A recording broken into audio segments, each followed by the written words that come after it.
let's just kind of wait and see. I think that's the key phrase there. By now, you've likely seen the news of President Trump's new tariffs on Canada, Mexico, and China. But what do they mean for the trucking industry? Joining us to help put things into context is Tyson Fisher, who's been covering the story for Landline Magazine. Tyson, how are we doing? Pretty good. Pretty busy. Pretty busy, indeed. Yeah, there's a lot to cover here. We should start by saying that this is what we know as of our recording time right now. We're talking 25% tariffs on goods coming in from Canada and a 10% levy on goods coming in from China. There was, and I suppose is still, a plan to put a 25% tariff on goods from Mexico. That, however, was put on pause for a month this morning. But much of what we're talking about here, Tyson, still kind of holds in the context of trucking, I think, because in the short term, really whatever happens probably isn't going to have much of an impact, again, in the short term, kind of like the port strikes that took place last year, right? Yeah, that's pretty much right. These type of things are usually anticipated. So we knew with the port strike, for example, we knew that was going to happen because the contract was going to was coming up, and the unions indicated as much, and so therefore the shippers and receivers and everyone, they adjusted accordingly. So they got all the stuff that they needed that would be coming out of those ports out. Same thing with with this tariffs. Everyone kind of knew this was going to happen. President Trump had indicated that he was going to do this during the campaign, so much, let alone recently. So what shippers and receivers did was that anything that they knew was going to be coming in and out of Mexico and Canada, they just they pretty much got a front load on that. Yep. Got it all in, got it all out. They have that, and so where that puts shippers and receivers now is kind of like in this holding pattern. So now that they got what they wanted out of Mexico, Canada, they're just kind of wait and see how this is going to shake out, because this can go many ways. This could end pretty soon, Right. Or this could last for days or weeks, we just don't know. And so I think a lot of the bigger shippers and receivers put themselves in a position to where they can kind of sit somewhat comfortably for the next couple of days to kind of see how this shakes out. So short term, there may not be any kind of like a major significant effects on the trucking operations and therefore consumers. Yeah, and I think that we should underline and bold that and put it in italics that I think this is a negotiating ploy in a way, being employed by President Trump. He wants Mexico and Canada in particular to do more to stop illegal drugs and illegal immigrants from crossing the border. Short term, we kind of know where things stand. We don't know how long it'll go on for. But when we look at the longer term, timeline of this, were this to play out the way it looks like it might play out, there are some much bigger concerns. I know you spoke with a couple experts, economists on this very issue, and they basically said as much, right? Yeah, there's kind of somewhat of a consensus among at least, the economists who specialize in freight, which is, yeah, short term, not so much. Long term, though, we could see increases in costs. Just general trucking operational costs can increase. Yeah. There's a lot of reasons why this would be.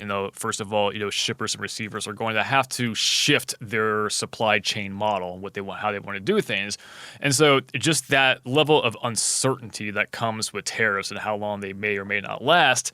Yeah, it forces these companies to kind of make policy changes, against supply chain changes, which can cost money.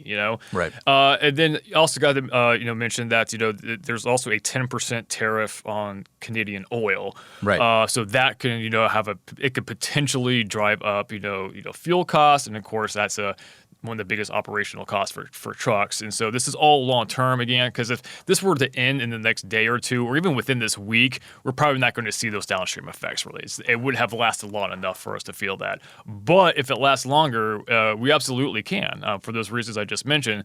And of course, anytime the trucking industry, the operational costs go up, who feels that ultimately in the end is going to be everybody. It's going to be the consumers. And so again, that's kind of like the long-term feel on that. Now, the one thing that the people that I spoke to was like there's also this consensus like they understand the need for the tariffs or why it's happening for border and all that, but it's just the unintended consequences of that is kind of what they're kind of like predicting going outwards, and that would be again an increase in trucking operational cost. Yeah, and historically when we've seen things like this, it leads to inflation, and as we know, inflation has been an issue in the past. And you talk about the price of goods going up. We also need to look at what Canada and Mexico and China may do in response as well, which is only going to exacerbate the issue there. Again, this is all if this plays out. I think that's the big thing. Saying all this, we have heard from trucking organizations. OIDA put out a statement. There are some genuine concerns out there that are being expressed to the Trump administration about their moves here.